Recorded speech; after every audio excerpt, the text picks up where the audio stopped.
Olá, boa tarde, tudo bem com você? Eu espero que sim. Hoje, nosso segundo vídeo dica do dia, falando sobre descalculia. Se você não assistiu o vídeo 1, eu sugiro que assista antes de assistir esse, ou pode assistir depois, que também não vai influenciar muito não. Aqui a gente vai ficar, nesse vídeo 2, mais falando sobre as características, né? Aprofundar um pouquinho mais. Então vamos lá. Descalculia, lembrando, é um transtorno específico de aprendizagem com prejuízo na matemática. Alguns sintomas, de um modo geral, vou falar esses sintomas agora.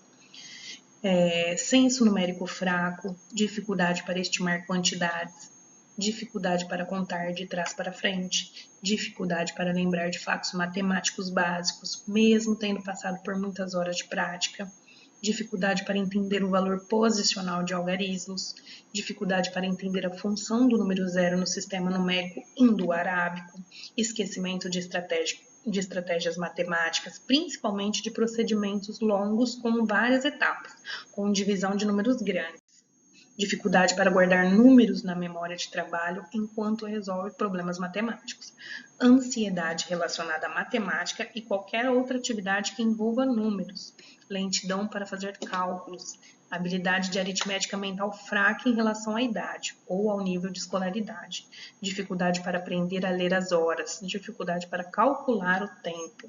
Como as habilidades matemáticas se desenvolvem ao longo dos anos, a insegurança e as dificuldades nessa disciplina também tendem a evoluir com o tempo. Portanto, é importante identificar a descalculia cedo e agir antes que ela se torne mais grave.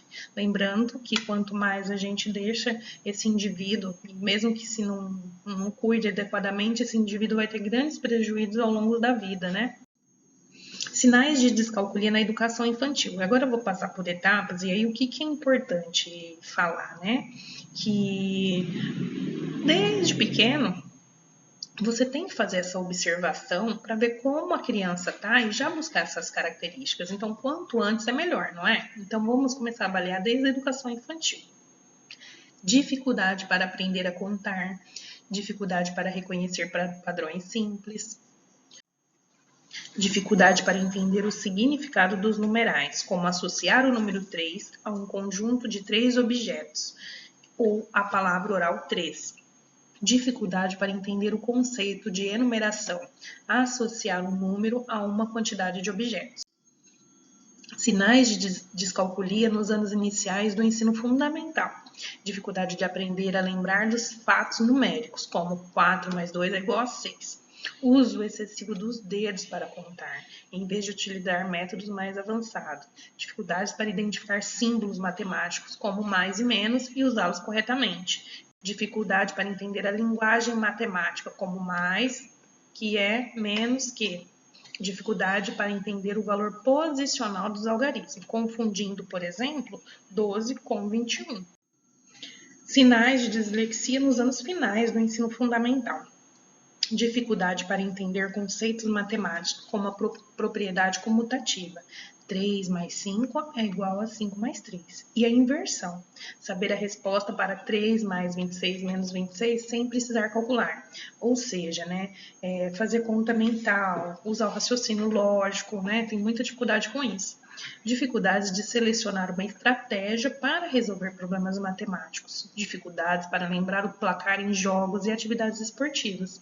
Dificuldade de calcular o preço total de 2 ou mais itens. Evitação de situações que envolvam números como os jogos, esportes e outras atividades. Isso em qualquer situação você percebe a esquiva nesse tipo de atividade que envolvam números, contas, né? No ensino médio, dificuldades para entender informações apresentadas em tabelas e gráficos. Dificuldade para lidar com o dinheiro, como calcular o troco ou a gorjeta. Dificuldade para medir ingredientes em uma receita. Insegurança em atividades que envolvam velocidade, distância e direção. Pode-se perder com facilidade. Dificuldade para encontrar diferentes estratégias para resolver um problema matemático. Números como jogos, esportes e outras atividades.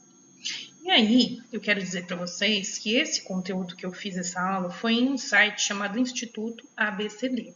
Está o link. Se você tem interesse em aprofundar, eu sugiro que entre nesse site. Lá tem cursos direcionados à dislexia, Descalculia, eu estou um pouco na dúvida se tem, mas eu fiz um curso muito completo com eles sobre a parte de dislexia. Eles têm um aplicativo que chama EduEdu, que eu gosto muito, e que esse EduEdu, você faz até um curso para você poder aplicá-lo, e aí você baixa ele no celular, tem como você fazer com vários alunos, ele faz uma avaliação, vê as dificuldades da criança, e ele solta um PDF que, por exemplo, dá em torno de umas 100 páginas, e você vai trabalhando essas dificuldades com a criança, que eu acho muito válido.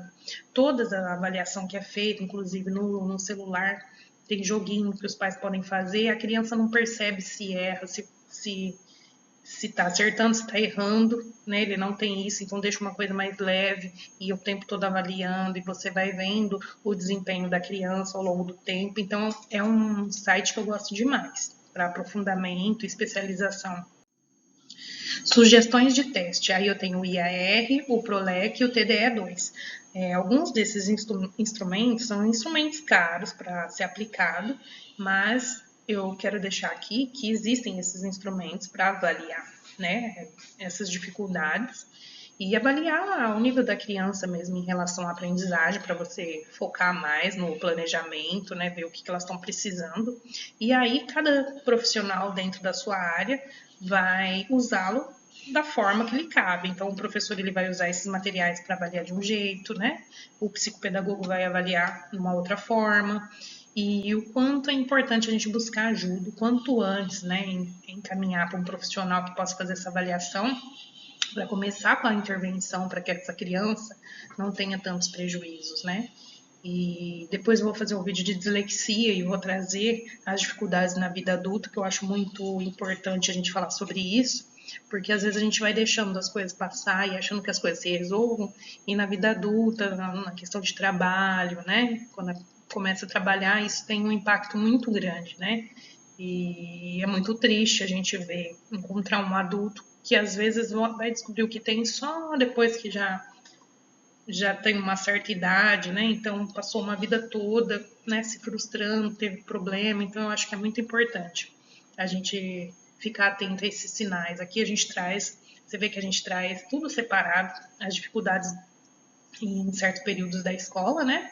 E fica muito mais fácil. Então aquela criança ali da educação infantil, você já vai começando a perceber algumas coisas, então você já começa a intervir, mas passa por outro professor, olha, precisa ficar de olho, porque, ó, tô percebendo isso, vão dar uma melhorada, chama atenção e vão se comunicando, vão passando com os pais, falando, percebi, a gente precisa trabalhar nisso, e é muito importante essa observação e esse diálogo. E quero agradecer vocês por mais um vídeo, espero que vocês tenham gostado, e o próximo vídeo que eu vou fazer é sobre dislexia. Muito obrigada e até mais!